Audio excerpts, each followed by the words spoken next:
Welcome back to another episode of the Casey Campbell Podcast. Casey Campbell with you, of course. Pleased to be joined by Shane Lorenz, the head football coach at Bath. How's it going? It's going good. All right. Of course, as we said, Shane's going to pop on here as much as he can. This is kind of leading into a big game with Fowler, of course, getting the big win last week. Talk about that for a sec. Yeah, obviously it's always an immoralizing thing, not demoralizing. So basically, you just want to go out and execute against teams. Westland Lutheran came in. They actually showed up really late for the game. That was the first time I've ever had that happen. They showed up with 20 minutes left on the clock. So that's the first time that's happened to me. But we just needed to execute. We got our kids in, our young guys in. They got a lot of playing time. We were pretty sloppy, I will say that. When you get in those games and it's not very close, we were up 35-0 at half. And you have to execute. You just have to be disciplined and do the right things because things get chirpy in all those type of games. Yeah. So really going into, this week against Fowler, now we're really going to really kind of know where you guys are, where you guys are at. Next few weeks, we're going to learn where you're at. Because Fowler and Langsburg come to let's have them. So kind of just explain,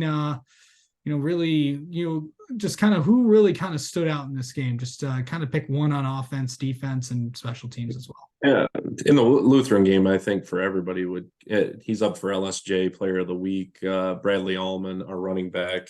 So he had 10 carries, 273 yards for 5 touchdowns. Untouched for five running plays. That's pretty impressive. Defensively, honestly, I got to give a lot to our defensive. I said this last week. Our DBs have just been so much better than what we've expected. We've turned teams over 8 times already just on INTs. So Jay Chrysler and Ethan Wicks and Cole Chamberlain, they've been doing a good job back there. Yeah.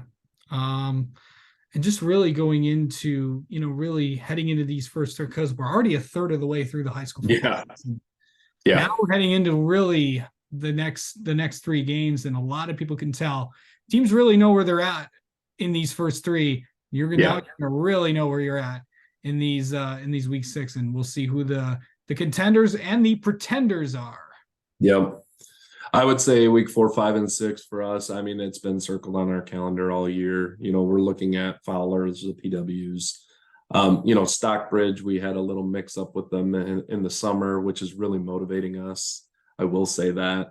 And then Langsburg, being a rival, playing a rival team mid-season, right after homecoming. We have youth night that night. So even my own little 7-year-old is going to go out on the field and play at halftime. So we have a lot riding in the community because we are a small school. Everybody's going to be there. But Fowler's our first test. So we look at Fowler, we know what they are. They have a ton of athletes right now. It's actually more surprising. They're usually a very bruising team. Let's put 7 guys up front. Let's pound the ball against you. And they can still do that. But what they've been doing is going to this spread and being a little more finesse this year. So just preparing for both sides of that has been challenging. Yeah. But going into, this game, what have you kind of really told the kids about, these next, especially these next 2 against really 2 big teams in the CMAC? Yeah. What I keep preaching to this team is I don't think they know how good they are. We hold teams. We've been good defensively all year, and we were really good defensively last year, but we've really improved on both sides of the ball. So just understanding that we're not the Bath of old and that we can compete with anybody, you have to go out there and believe that more than I do as a coach. As a player, you have to believe that. And that's really what I've been trying to hammer home is you guys are good. Now let's show us a little bit, even internally at practice and then externally in the game, how tough we are. Yeah. And then really just kind of talk about what you kind of really need to see out of this game against Fowler. What do you feel like you guys need to do to come out with the win?